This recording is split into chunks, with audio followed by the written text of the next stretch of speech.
here we are, folks. Another podcast in the run-up to the Holyrood elections. Time's ticking by. We're less than 3 weeks now, so good to get as many of these podcasts out. Today, we're talking to Heather Anderson. Of course, we know Heather. You'll recall our trip over to the EU Parliament last year. Heather was one of the delegates, so we did get to know Heather. So it was a pleasure to catch up with her to see how the campaign's going. Yeah, and Heather is standing as the SNP candidate for Dundee City West. So we're really looking forward to talking to her. We're talking to another SNP candidate in a few days' time. That's Martin Day, who is standing as the candidate in Falkirk and Linlithgow. So keep your eye out for that one. But in the meantime, let's go over to Heather. Welcome, Heather. You're hot on the campaign trail, so we really appreciate you taking half an hour out to speak to us. Yeah. It's always a pleasure to speak to the two of you. It's great fun. Thank you for asking me. Oh, you're very welcome. And maybe start off. How is the campaign trail going? What are you finding on the doors? At the moment in Dundee, what we're doing is we're going back to people who have postal votes who are supporters, and we're frantically getting out. Remember to post your vote when it comes in next week, but I'm chapping them in and talking to supporters. And I just had this great conversation yesterday with a guy in Dundee. He said, I'm no sure whether I'm going to vote for the SNP. I'm a bit scunner. I'm fed up about, this taxation, and I said, well, we don't have power over taxation, and we're trying to do progressive taxation, and and this energy, I'm fed up about this energy. What's happened with the energy? And I said, well, we actually don't have powers over pricing electricity, and at the moment we're watching North Sea oil happen again because we've got all this renewable energy, and they're basically reorganising the grid to take all that energy south, and we're not getting the benefit of that. We can't set the price. And immigration, what about this now? Well, we don't have power over that, but we would have a bespoke immigration policy for Scotland where we could get people to come and work in our social care sector. And there's about 5 things. And he said, I think we need to be independent. And it was like, yes! Light bulb. So it was that sort of moment, because he's been a supporter and he was being tentative, and and I was asking him about the other parties, and going, I'm not going to vote for them, but he talked himself around into saying, I think we should be independent. And that's what this is about, because I think everybody now understands how completely hamstrung we are. We can't get back into Europe. We can't control our natural resources. We can't set our taxation the way we want it. So all the things, we keep butting up against the restrictions of Westminster, and most people can see that now. Do you know when the SNP manifesto is coming out? It's not out yet, is it? Thursday morning. Right. Oh, okay. And have you seen it? Can you give us a preview? No, I am a humble candidate. I will see it on Thursday. We've had all these wonderful snippets from it. So, we know about the up to £10,000 equity stake. Oh, yeah. First home. We know about expanding childcare from, 9 months to the end of primary school. We heard this morning about the school bag for kids starting school to build on the baby box. And you might have missed, but earlier this week, I don't know which day, because I don't know which day any day is at the moment, but we basically announced the rollout of the Dolly Parton Imagination Library. So I saw that. I saw you talking about that on Instagram, and I said, let's ask about the Dolly Parton rollout, because she's put loads of money into that all over the world, hasn't she?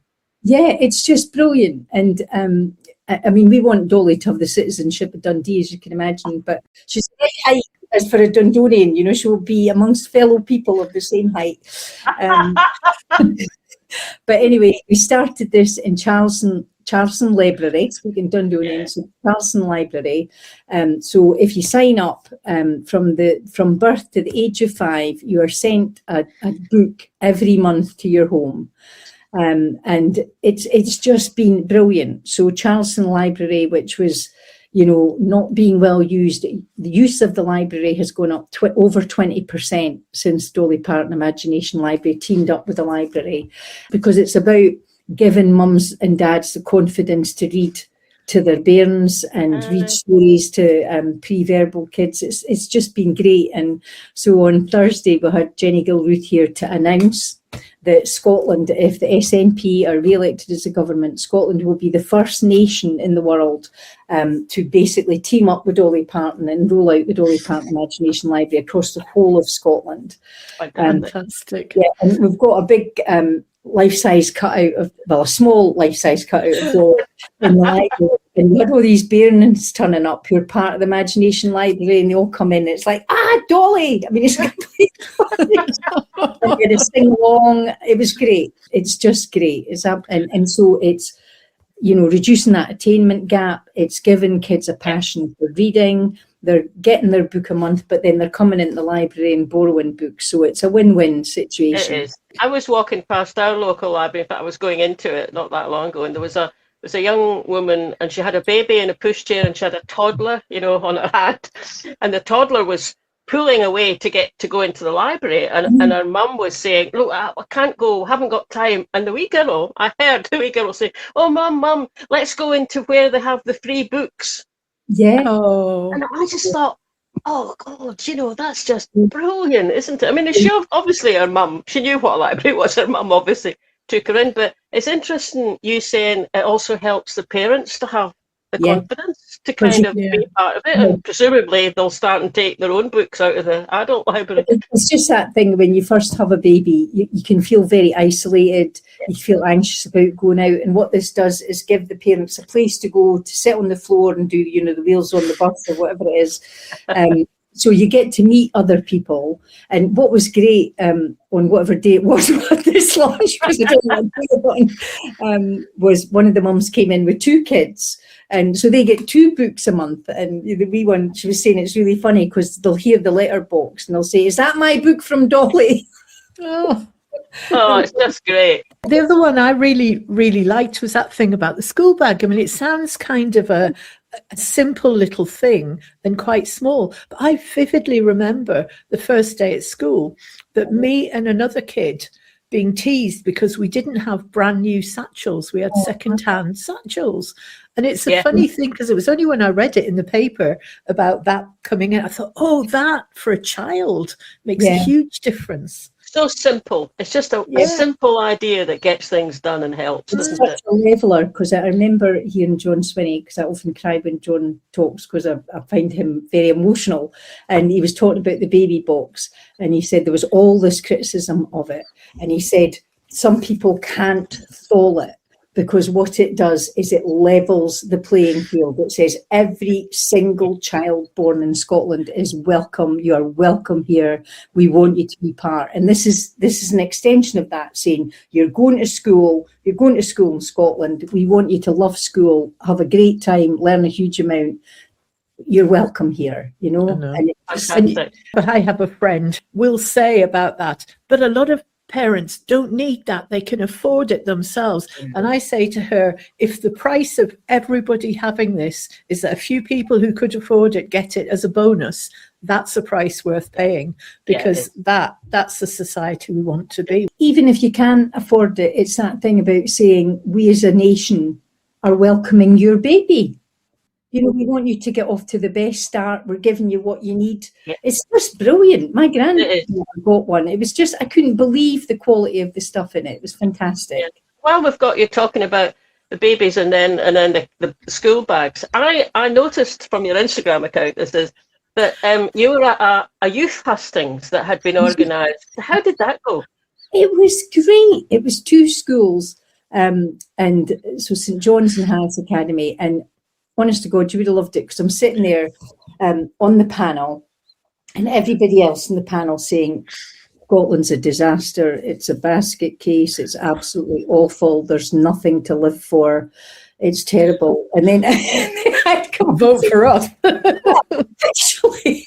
And of course, you know, it's like saying, you get free tuition, that'll save you £28,000. We've got more kids going from disadvantaged areas to university. You know, we're going to help people get their first flats. You've got your bus pass, you know, and the young people, they don't feel completely destroyed by living in Scotland, they're quite up for it. And of course, 70% of the audience support independence. Yeah. And of course, we had a reform candidate on that particular hustings. And the first question one of the young people asked was, are you going to overturn the Equalities Act? You know, what should be on human rights? It was just great. And we had to say, why do we think young people should vote? And I, of course, was saying, well, Scotland was the first nation to give 16-year-olds a vote. And we think you must have a say in the future of your country. And 1 million young people never had the chance to vote in the last referendum. But you can also say, you know, you understand the science behind climate change. This is about the future of our planet. We need you to come out and vote, because there's a bunch of old white guys here telling you it's not true. You know, so there is a battle going on for our future of our planet and the future of our lives. And, you know, you're going to have to vote. It's serious, you know. And so they were just great. They were great. It is that angry old man thing, isn't it? And I heard a great thing the other day, which was somebody saying, if you take a group that's always been the most privileged group, your white, able-bodied man, you know, they can't cope with the fact that other groups have been raised up to be equal with them. And if you go in there and promise them that, no, we'll put you back on a pedestal, they'll follow you. It's pathetic, actually. Yeah. It's really pathetic. A rather well-known party was represented at the hustings, and they said, this is all just box ticking. And I said, what women? This is box ticking, you know, like it's right enough that women are, you know, but the kids didn't take any of it. They understood it. And we're teaching kids in school all this stuff about being, you know, human rights in the Scottish Parliament, and the, you know, the rights of the child, and that young people have to be listened to. So they get all that, you know. Anyway, it was great fun. I think there was something in the National the other day where they were saying that people just aren't very excited by this election. Are you finding that? I feel there's a kind of buzz, but then maybe that's the circles I move in. How are you finding? People know there's an election. So I'm not going to doors with folk going, oh, I didn't know there was an election. There's a lot of people saying, oh, I'm a bit undecided. But if you actually talk to them, or let them talk. I mean, it was like that guy. I didn't really have to say anything before he came to this blistering conclusion that what we needed was independence. He got there all on his own. And for me, I think it's that thing about people need. I had two people a couple of days ago where they looked at me and they said, are you serious? Like, are we serious about this independence thing? So I think for us in the SNP, it's about making sure that the dogs in the street know that this is deadly serious. Like, we are going for 65 seats. You know, we might be in a position in May where we've got Plaid Cymru in Wales, we've got Sinn Féin in Ireland. It's suddenly not looking like a very unified country. And actually, one of my Labour candidates here said, now is not the time. And you think there couldn't be a more urgent time for independence. We need to be back in the European Union. We need to be active in NATO. We need to be, you know, not being isolationist and at the whim of Trump on whatever. Not be supporting illegal wars. Yes, all of that. So just that thing about we need to have a voice on the international stage and being collaborating and participating in those discussions. So there has never been a more vital time. And the energy argument, people understand that. You know, you can say to people, we had North Sea oil. We weren't even told it was happening for decades. There was a report saying it would have made Scotland the best currency in the world, and it was buried. And it was only from a freedom of information in the early 2000s that we actually found out what the Macron report said. We're watching it happen again. Renewables, the National Energy Systems Operator is re-engineering the grid to take the energy south. People get that, you know, and say this is an energy-rich country, so we cannot have people living in fuel poverty. That has resonance with people. They do understand that. I'm assuming there's obviously a Labour, there's a Tory candidate, Lib Dem, presumably in Dundee City West, where you're standing. Are you finding they're out and about quite, as actively as you are? Because we talked to Callum Kerr down in Galashiels at the weekend, and he was saying that he was expecting that, but actually it's the unionist parties are being quite quiet and not saying much. And he reckons it's not an accident. It's a strategy. It's a tactic to not kind of say too much And presumably the idea then is, okay, then people won't go out and vote, and it'll probably be more the SNP supporters who wouldn't go out and vote. Is it quite lively in Dundee, or? It's not. At the hustings, we didn't have a Conservative represented. So it's, I mean, in Dundee, it's Labour, Reform and us, really. There's not a Green candidate. So there'll be the Green candidates on the list, but they're not standing a Green candidate on Dundee City West. So we're not seeing, I mean, the problem is Reform have got so much money, and what we've got are people knocking on doors. We don't have that level of money. We've got people and passion and commitment, and the mad people in my house who are like stuffing envelopes to deliver get the vote out letters. We're not picking up groups of people or big mobs of people walking about. In Dundee, we got the Guinness Book of Records for losing the Reform candidate. We lost the Reform candidate within, I think, 23 hours. Yeah. It's just a bit careless of us, because they could Very careless. have got another one. We've covered 2 hustings so far, and the Reform and the Tories didn't turn up either. Neither did the Lib Dems. They just haven't bothered. Because it's a huge amount of work. Like, I've got the Muslim Voice hustings on one day this week. This is Tuesday, so Thursday. I've got the Pensioners Forum on Friday. There's a Hindu hustings, so it is that thing, but it's a lot of work with the climate hustings last week to be ready. And what they will be saying is it doesn't change how anybody's going to vote. Everybody comes to the hustings decided how they're going to vote, so it's a lot of work for not much gain. But actually, it's part of the democratic process. You are available for people to ask you what you think, what you're going to do.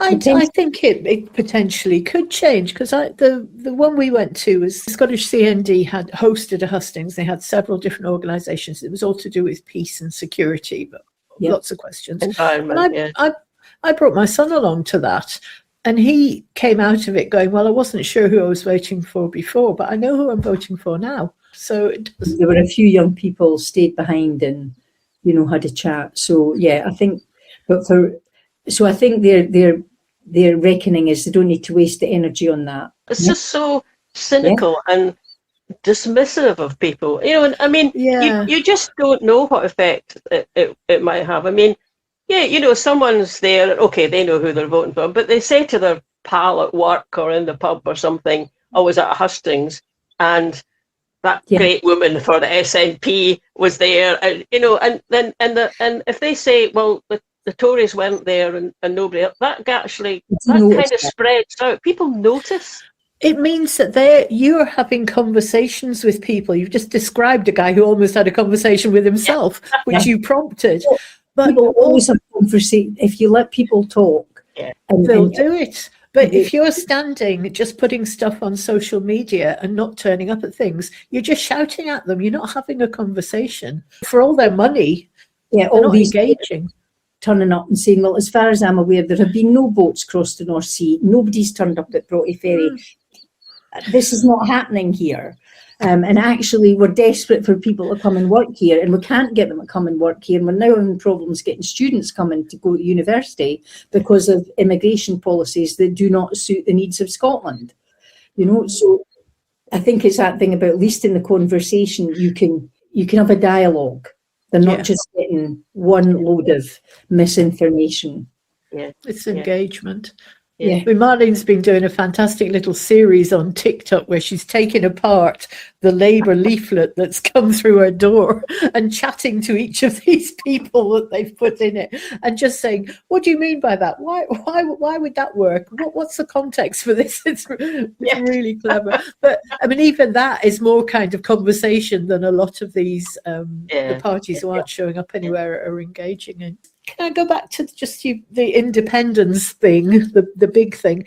I mean, it is looking really good for a majority, whether that's an SNP only majority or an SNP plus Greens majority. It is looking positive. Has there been any discussion about, so then what? What's the next steps? No. Are you confident that there is a plan? Yes. Okay, that's good. Yeah. Is it a secret plan that you can't tell us about? No, I mean, like, Swinney's done this all of his life, and I think it's that whole thing about saying there is a feeling like if reform get in England, there is a serious threat to the future of the Scottish Parliament. It's not a joke. Oh. We have to go for this now because we might not have the option. Powers devolved, their powers retained. We know that. So the Scottish Parliament could be taken away quite easily. So we're in quite a critical time because reform has got enormous traction, in England. And they're making incursions into the Scottish dialogue, and we need to take them on at every point. Yeah, that's good because that's a sense of urgency that maybe hasn't been there in the past. So I'm glad to hear you. We're not fighting for the status quo here. The status quo is at risk. There's nothing. We've seen, from Brexit, basically there was a Sewell Convention and all the rest of that's just been totally ignored. The views of Scotland are irrelevant. There was a thing down in Westminster where they were talking about checking something out with the Scottish Parliament, and Stephen Gethins, who was down there in Westminster, had to point out that the Scottish Parliament was dissolving in 2 hours, and did they happen to be doing this soon? So we're a complete irrelevance to them. So there is a real sense of if we don't manage to do something now, all that renewable energy is going south and we won't have any say over it. And the road back to Europe will be so much harder because there are so many. Reform will probably win down south, and they certainly can't admit to the fact that they've totally wrecked the economy. That was the great thing in the hustings because the discussion was about, renewable energy is a load of nonsense and it's very expensive. And you think, well, you wrecked the economy over Brexit and now you're wrecking the economy over the green transition. Actually, the best hope of training people, apprenticeships, investment, jobs, warmer houses, you're going to sabotage that too, You're just a bunch of wreckers that come along. You're not interested in building anything. I know. It's not true either. It's not more expensive. I mean, the most expensive form of energy is nuclear. Labour never desperately the facts.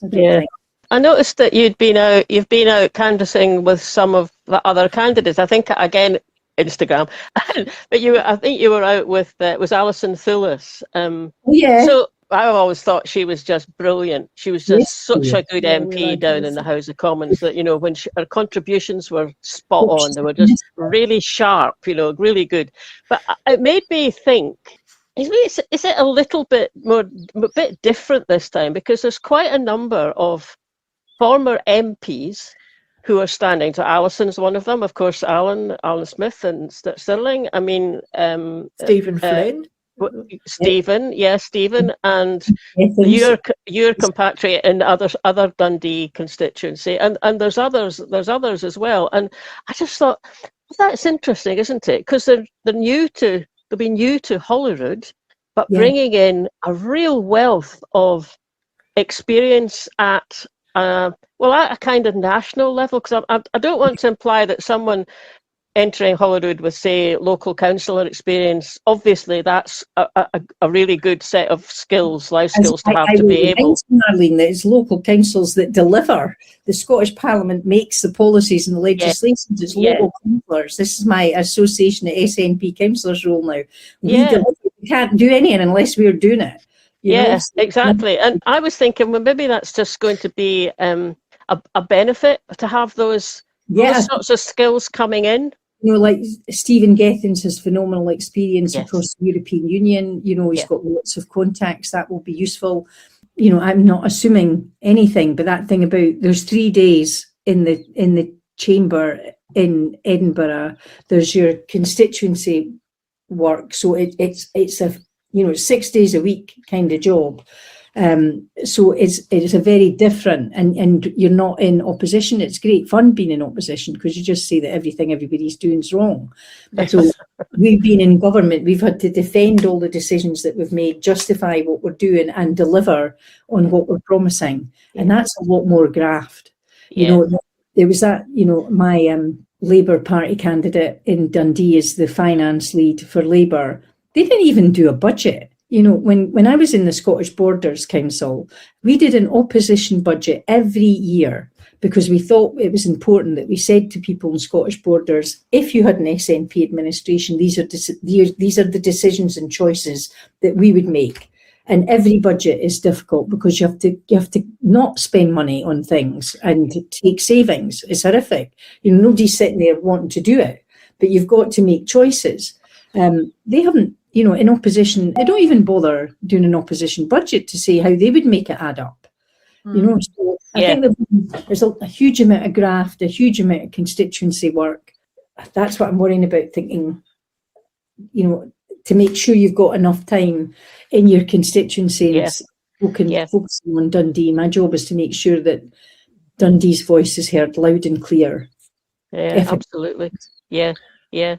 Well, let's say you get into Holyrood. What if you end up facing off against Reform UK? What's your tactic going to be to deal with them? Call them out. Call them out.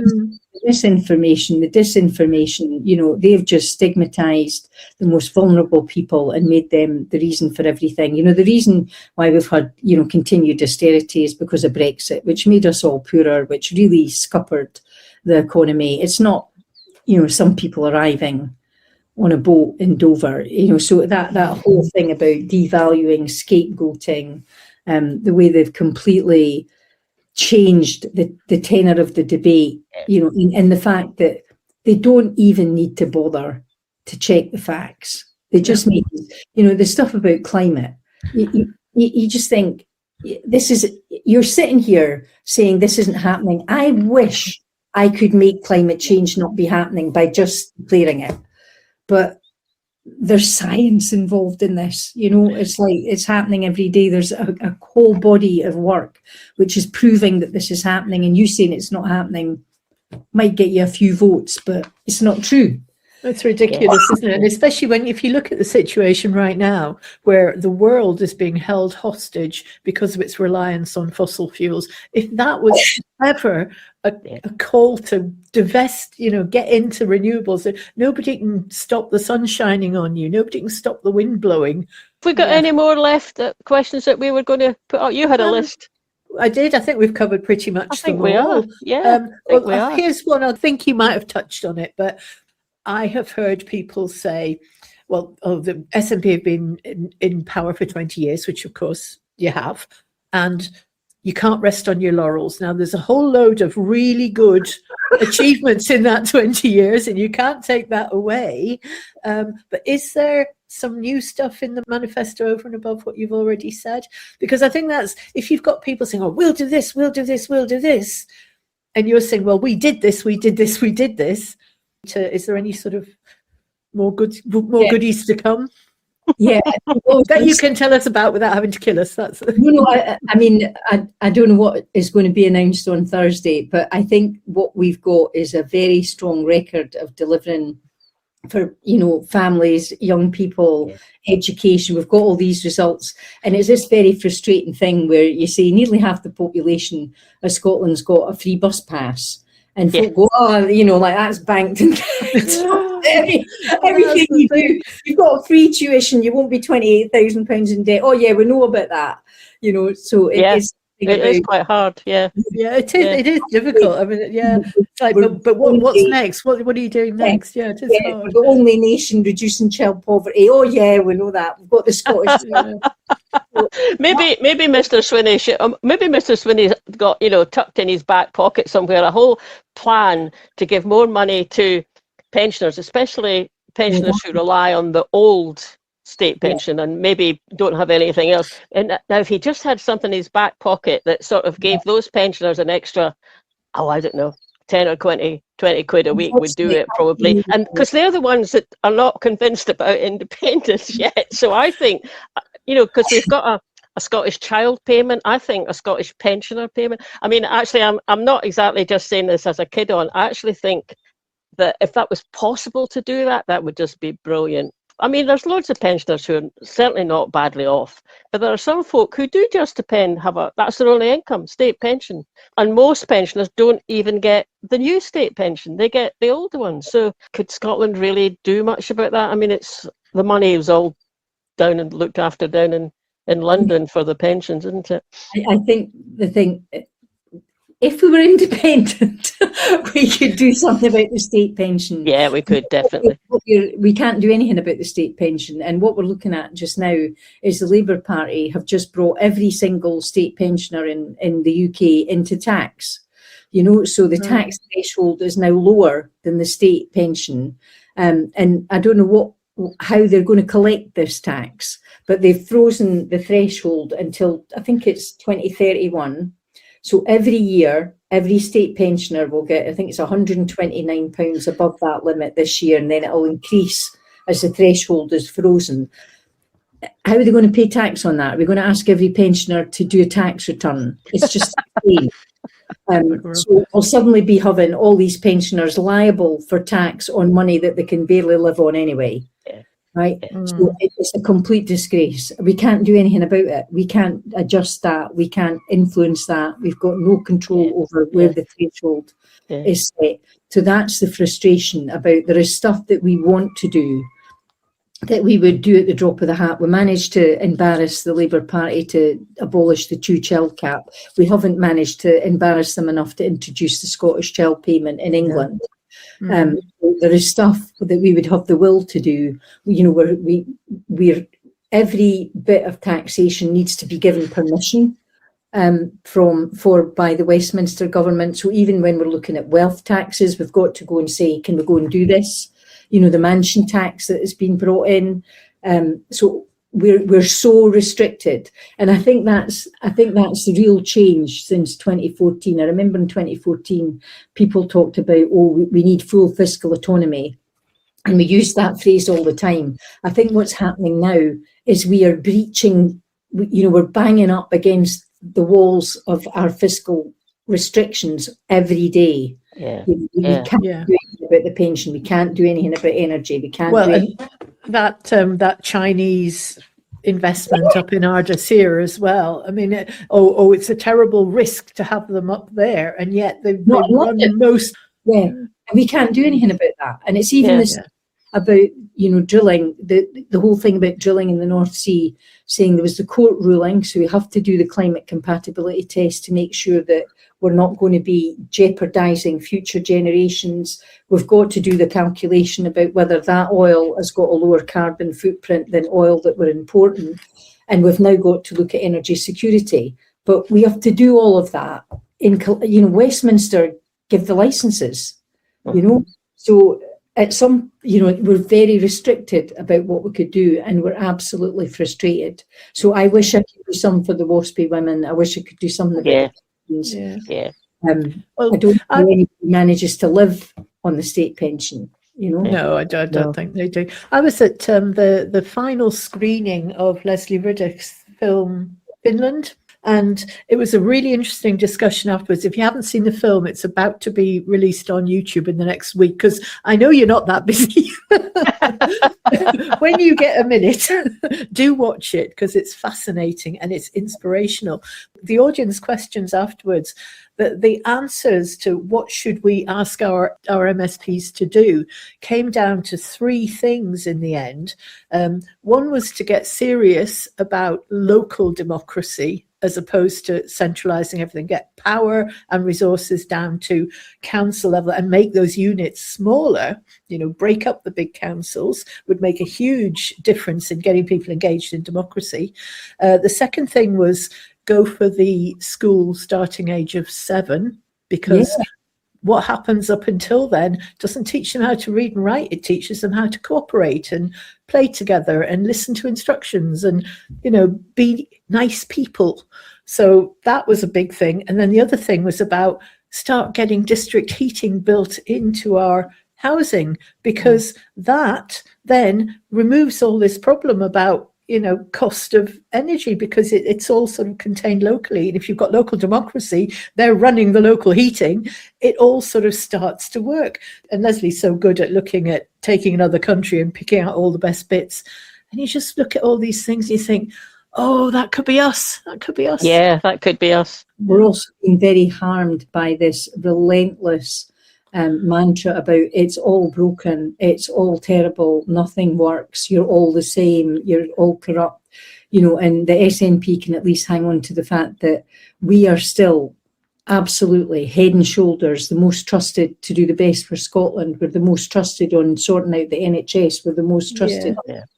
So people, and I think somebody said this week, the SNP are fighting this election to win because we want to do things to make things better. Everybody else is fighting this election to work out who they're going to be in opposition. Whereas we're serious about saying we've got more to do. We need to be more radical. We've got a lot to sort. We need to get a referendum. So we haven't lost any of that energy.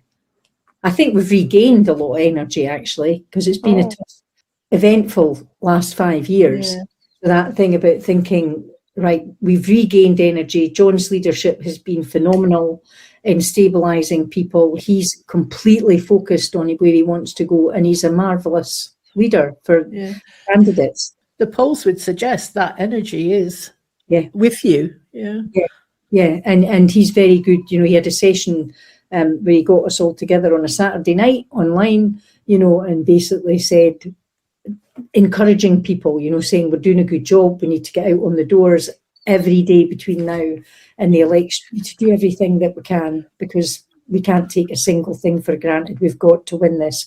If we don't win this, and we don't win this big, we face an uncertain. The real challenge for us is we have to get our vote out, because we've had these endless, polls. People are saying, the SNP have won. We've got to get our vote out and say, this is not in the bag. Nothing's in the bag. Well, maybe we should stop there, Heather, and let you get back down to the sitting room or your office sitting room. I don't know if your team's down there, but I know the envelopes are down there kind of waiting to get kind of filled. It's great. It's just been great talking to you, and fingers crossed, and good luck for the next kind of 2 or 3 weeks, and hopefully we'll see you taking your seat in Holyrood. Brilliant, Fantastic. right? Fingers crossed. Lovely to speak to you. Well, hope you enjoyed that as much as we did. Yet another really interesting conversation with a candidate who would be great in Holyrood. You can just hear from the passion in her voice how much she cares about these things. Don't forget, we have 2 interviews that we've already done with Scottish Greens candidates.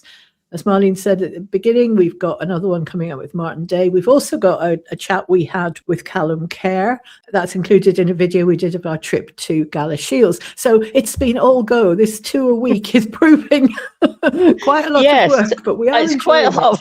Definitely quite a lot of work. Actually, more work kind of for Fiona actually than for me, but because she does the film editing, and also the podcast that was just gone out this week was Hustings from the Scottish CND, and that's got 4 candidates. There's Ross Greer, there's Colin Fox, Alex Kerr, and Sarah Boyack went along on behalf of the Labour Party, although she's not actually standing again for Holyrood. Some really good questions in that. That's on our YouTube channel. Have a look. And thanks to everybody who has got in touch saying how much they're enjoying the election coverage. It is hard work, but it is worth it if we feel you're enjoying it. So thanks a lot, and we'll catch you later. Thanks for listening, everybody. I hope you enjoyed that. If you want to make sure you're following us and subscribe to us, then you get notified every time we put something new out, so you don't miss anything. That would be great. Also, you can click the little bell if you're watching on YouTube. And sign up for our mailing list. You can do that from the website, and we always send one out at the beginning of each month to tell you what's happening. Last but not least, you can buy us a coffee on coffee.com.